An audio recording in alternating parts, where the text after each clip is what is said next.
Welcome to the Investor Coaching Show. Here's your host, Paul Winkler. All right, back here on the Investor Coaching Show. I'm Paul Winkler, talking world of money and investing, and talking here with Ann Sawaski, hanging out here with me. You know, so we were just talking about how to stay mentally sharp into your 80s and beyond, and a lot of it's just keeping your brain moving. There's a really good app that is used by a lot of people. It's called Brain HQ, and it's a fun little app that you just play little games, and it helps with memory, and it helps with just keeping your cognitive juices flowing. The whole idea is just to keep the brain moving forward. Study for me is a huge thing. I constantly stay engaged in reading. That's one of my big things. But there's a purpose behind it. And that's what I want to talk a little bit about. We got this is a process that we bring people through.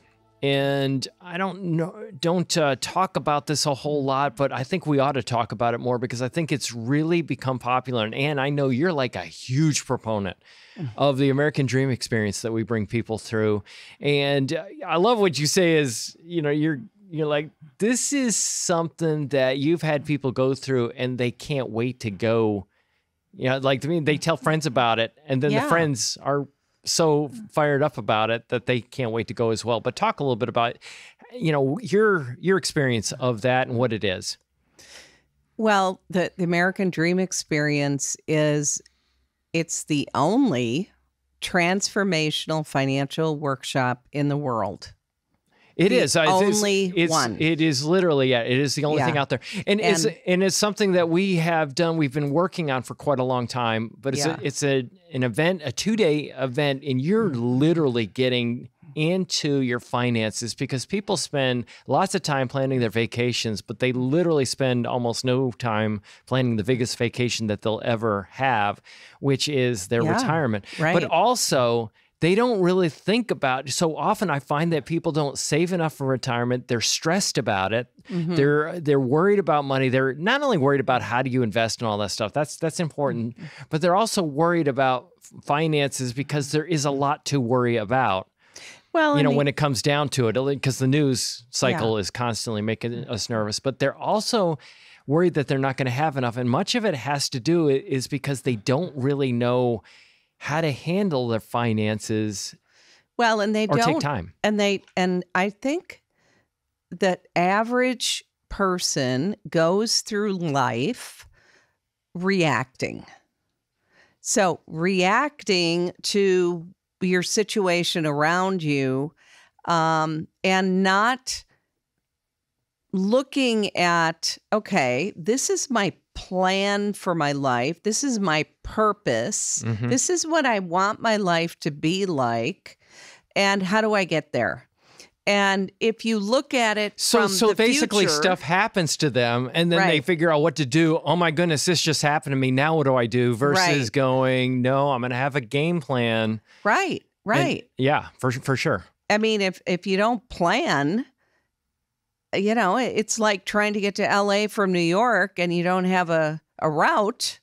I don't know. A, are you going to get there? And B, are you going to get there in the most efficient and effective way? Or is it going to take you 2 years because you're winding through, Yeah, it's like getting in your car and just driving whichever direction your car was facing. And and then at the end, you go, gosh, I really wanted to get to LA and I ended up in El Paso, or I ended up getting to LA, but I got there after, this amount of time and spent a lot more money than I should have. And you know what, you say that, what's really interesting, because a lot of you know that I do counseling. That's kind of my ministry that I love to do and love to work with people.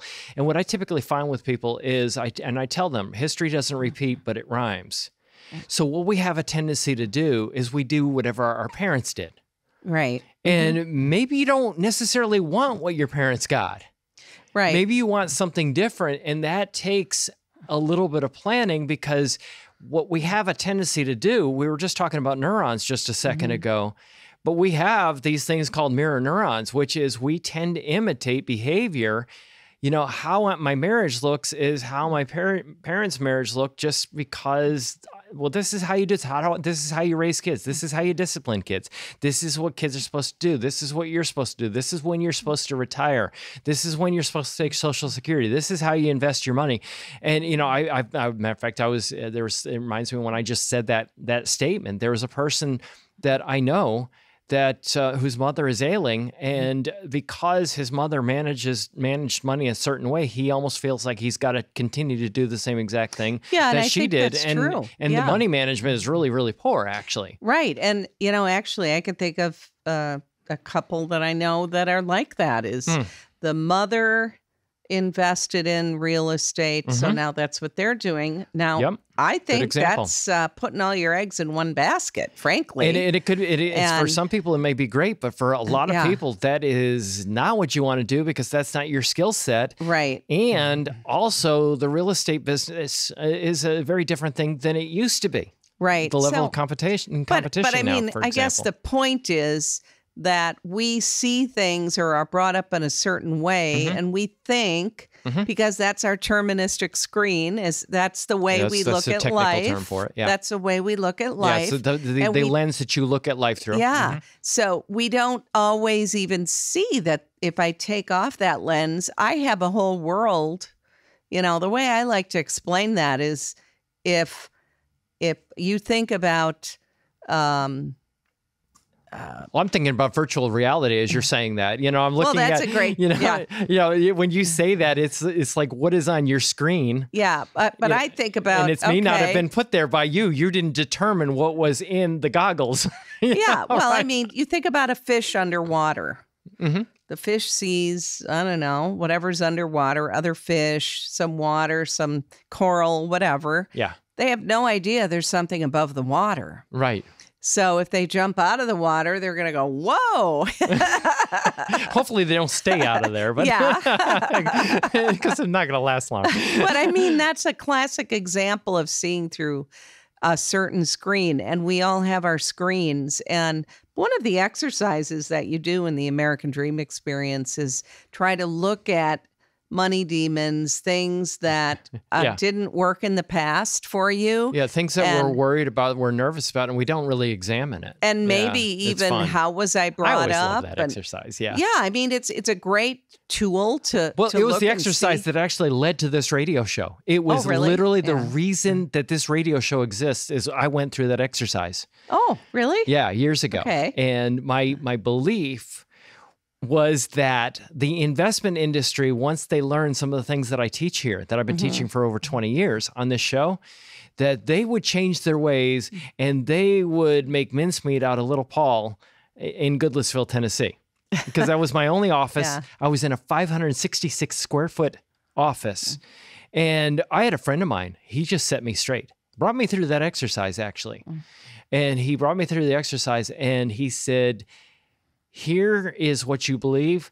You have there are benefits you get from hanging on to that belief. And I won't spoil it by saying what it was, but he was dead on right. Oh my goodness. He was so right. And it was such a learning experience for me. And what happened was he always said, you're probably the most coachable person I've ever met in my life, because I always kind of felt like I didn't know everything. And I didn't want to have that ego when it came down to it. I always felt like there was something I could learn. And what he did is he brought me through that. And then he says, let's come up with a different game plan. And the different game plan says, no, I'll tell you the end part. The end part was, no, the investment industry has too much to gain or too much to lose. By staying the way they are, too much to lose by changing. And they won't do it. And, the interesting thing is now looking back 22 years later, things are worse now in the investment industry, and they are better at hiding it than they used to be, which I think is so interesting. Yes. Yeah. So, I mean, the American Dream Experience makes you aware of all of these personal biases, maybe familial biases, but also biases in the investment industry that you have to be on guard for. But then it also puts you through an exercise of what, where you want to be, what's your purpose for your life. If you're there with a spouse, You both go through the exercise and you'll be surprised. You may have the same purpose. You may have different purposes, but you're going to get out of there knowing and being on the same page with your spouse about what you want to do with your money and investing, because you're going to learn things in that exercise that are so valuable for your marriage. And there may be conflict that you've got going on that you don't know why you have the conflict. Can't even figure it out. I don't know. I mean, we have these issues with money. She spends, I save, or I spend and she saves, and the issue is not that you're so different from each other. It's just you don't even know why you do what you do. Right. And if you don't know why you do what you do, you can't make any kind of progress or changes or compromises. Right. Because you don't even know how to meet in the middle. So yeah, I think that's really good. So we're doing that workshop. It's in early April. I think it's the 4th and 5th, Thursday and Friday, first Thursday and Friday of April. Yeah. And I'll tell you, I always tell people, it's 2 days, only 2 days out of your life to learn everything you need to know about money and investing to give you true peace of mind for the rest of your life. And if you're not a client of ours, you're going to have a side-by-side analysis of what you're doing right now. Right. You can compare it to academic Nobel Prize winning science investing. You can see, am I taking too much risk? Am I not taking enough risk? Am I diversified? Am I not diversified? Well, I think it's key so you're not taking somebody else's word for it. Am I doing the right thing? Right. So then you make your own mind up. Yeah, you walk away and you feel like you objectively know. Because the reality is, and I always say this to people, my thing is that we often know the rules of investing. Mm-hmm. And I do this with everybody. I did with Matt Murphy and his wife. We went through this and I said, these are the rules. What are the rules of investing? And I have you tell me what they are. And then what happens is then I show them how the things that they're doing right now are against what they believe. And you have this cognitive dissonance is what we call it. Oh my goodness, what I'm doing does not line up with what I believe. And then you look at the difference between that versus what the academic research has said. We're very big on academic research because I don't want somebody that sells investments, mutual fund companies, investment firms, really guiding the process. When I make decisions, I want to know that it's backed by evidence-based research. Right. So I'm huge on that. So let's do this. Let's take, let's do a quick break because then we'll just talk real briefly about getting signed up. You can go to that. It's something we do. We don't charge for the people that go through it because we just want you to experience that. My thinking is you go through that experience over a couple of days, and that way it gives you the ability to kick the tires on what we do and how we do it. But and we have clients that bring their kids through it, and I want you to tell a couple stories because you've had a couple people that have gone through it. Yeah. I mean, I had a couple go through last year. And now they wanted their adult kids to go through it. And then they told a friend, the friend is dying to go through it. And so she's like, oh, I'll help you fill it. I'll help you fill it. Because unfortunately we had to cancel the February one because of weathers all that. Well, I remember we did one a little while back and it was so cool. I remember this one girl that was at the back and she started dreaming about what she could do. Young girl. Right. That was one of my clients. Was that? I remember her just dreaming about, and then she made decisions as to where she was going to live. Yeah. Oh my goodness. That was really cool. Yeah. That was kind of a failure to launch situation. And she started seeing beyond her situation, which was, kind of, whenever you have purpose, doesn't it give you hope, right? Because when you're able to, it's so funny because one of the things that I was thinking about finding some kind of a plaque. I was literally the phrase that I was going to have on the plaque, because I love stuff like this, is hope is always appropriate.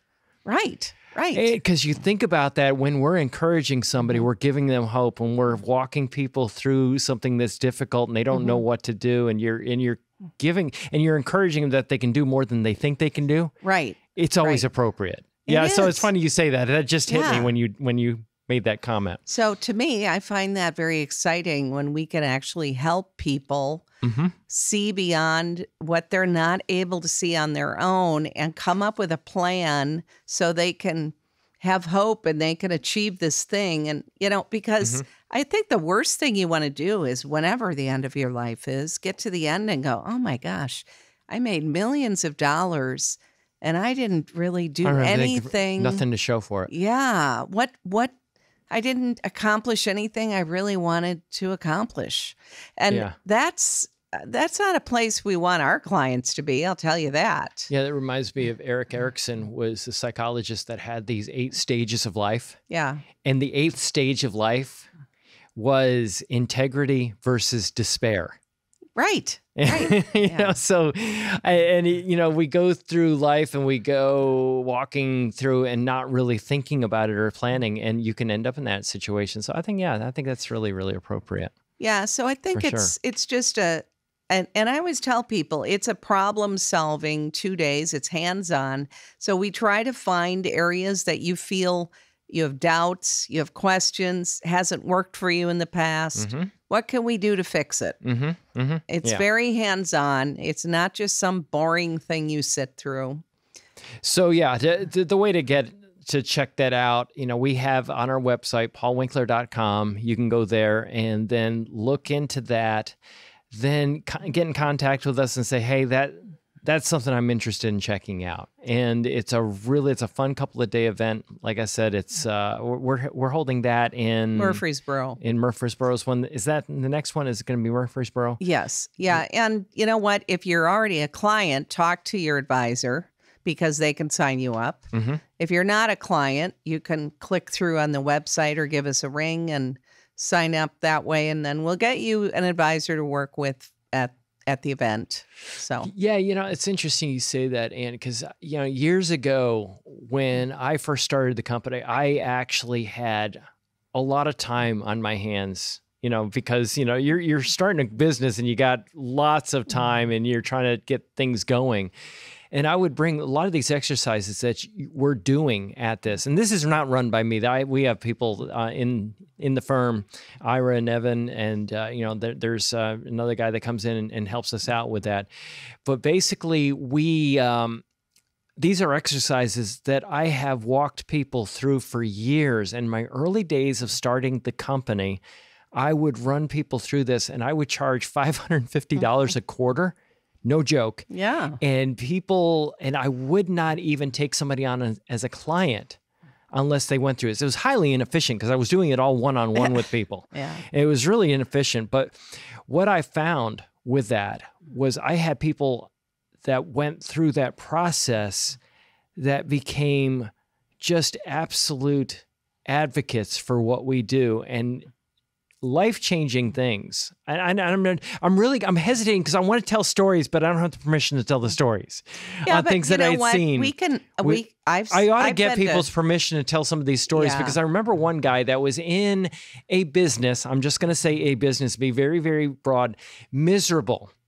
He would fall asleep in meetings that I had with him, and it wasn't me. But he was overworked. Yeah. He was stressed out. He didn't like his partners. And I'm being very, very vague on this thing purposely. If he heard me say, he's talking about me. I know it. This guy, he's still a client to this day. But what happened was I went through these exercises, and he got out, moved out into the middle of nowhere. No joke. He and his wife started working at a different institution than he was working at, to be really vague, was as happy as I ever had seen him. Then moved to another place, at a little bigger place, was incredibly happy, and every time I see him, he is like a little kid, but now in his 80s. Oh, yes. Yeah. Yes. Well, and you have, I over and over again at the American Dream Experience, you see amazing things happen. Yeah. I mean, I've seen everything from proposals of marriage to people stand up and say, I'm going to quit my job, and start a business. Or I'm going to start this new charity that I've always wanted to do. I mean, because when you find purpose, your purpose will lead you in different directions the idea of the purpose is for you to get excited about your life and your future so that you want to do it, right? So that's why the purpose is so important, because it helps you guide and discipline yourself to keep on track with what you really should be doing is, I really want to do this thing. I want to help. Gives you a reason to people. get up.